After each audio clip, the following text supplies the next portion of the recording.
Ô Alexandre, eu queria aproveitar aqui se a gente já saiu falando um pouco da Dragori e você comentou que você evoluiu nos board games e tal. E eu sou o cara que não evolui, cara. Eu sou o cara que joguei ali o jogo da vida, joguei o Banco Imobiliário e parou ali por que você falou, né?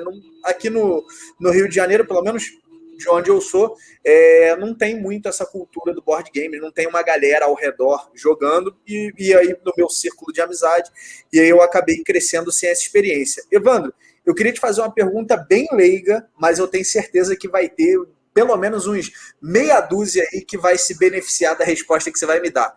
Tem três coisas que a gente ouve muito, né? É o jogo de board game tradicional de família, é o tal do RPG, e agora a gente está falando de um board game mais encorpado, está falando de um board game que ele trabalha uma narrativa mais longa e etc. Existe alguma relação entre esses três? O RPG e o board game, eles são co-irmãos? Ou como é que funciona isso?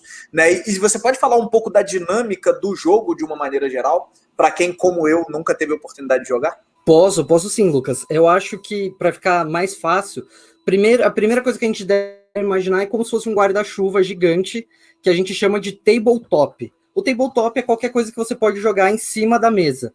Então, se a gente fosse falar um termo genérico que apanha todos os tipos de jogos offline, todos os jogos que não são jogados em um console ou em um computador, aí a gente abrange board game, RPG, tudo junto. Aí, quando vai separar, como é que a gente faz? Principalmente, o RPG, ele é um jogo que, por essência, você tem interpretação de papéis. Essa é a grande diferença. O que é a interpretação de papéis? Imagina que é como se fosse uma brincadeira de faz de conta, só que você tem regras. Então, se você vai atacar, você tem que rolar um dado. Se você quer fazer uma acrobacia, se você quer subir em uma árvore, alguma coisa. Enquanto você está tomando essas decisões, você tem um narrador. Você vai ter uma pessoa que não é um jogador, que vai contar aquela trama ali para você. Qual que é a principal relação disso com os jogos de tabuleiro? Os jogos de tabuleiro, inicialmente, eles eram jogos feitos para você jogar em família de uma forma equilibrada. Então você tinha uma incidência de coisas de sorte muito grande. Tanto que você pode ver aí, os jogos que a gente tinha aqui ali nos anos 70, com a Estrela, com a Grow, você rola muitos dados para para fazer as rodadas acontecerem.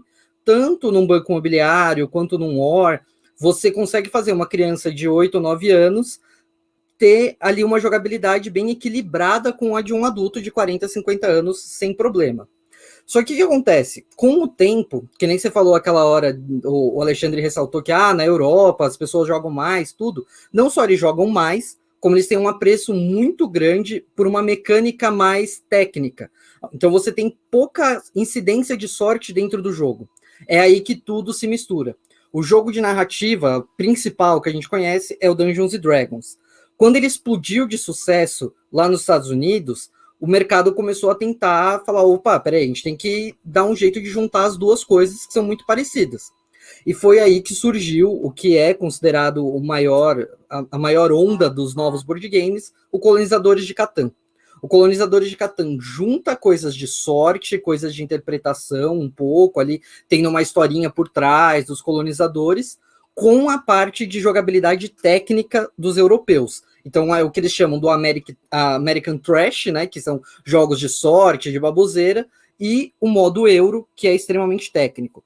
Então, isso é a principal diferença quando a gente vai falar ali etimologicamente.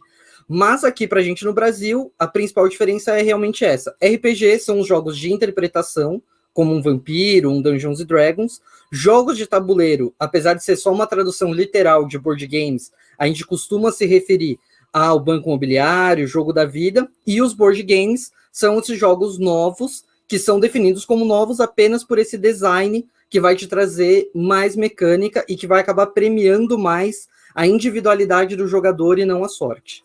Se você curtiu esse vídeo, não esquece de conferir a entrevista completa aqui no Sobrecapa, galera. Valeu!